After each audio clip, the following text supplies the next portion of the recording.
Bikin luluh, Sheila Dara beberkan alasan mau dinikahi Vidi Aldiano.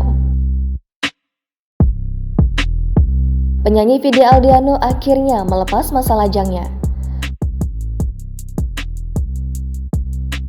Pasalnya, Vidi Aldiano resmi menikahi aktris Sheila Dara pada hari Sabtu 15 Januari 2022.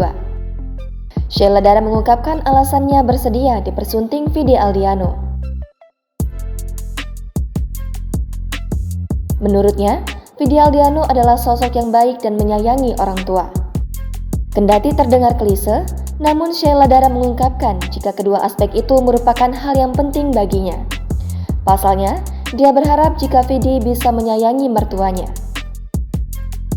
Berbeda dari kebanyakan selebriti, pernikahan Vidi Aldiano dan Sheila Dara justru dihelat secara terbuka.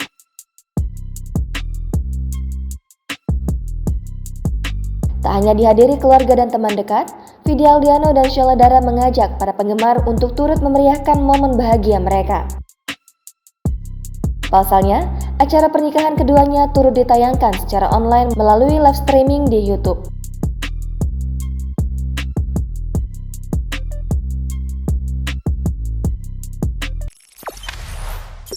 Jangan lupa subscribe, share, komen, dan like ya!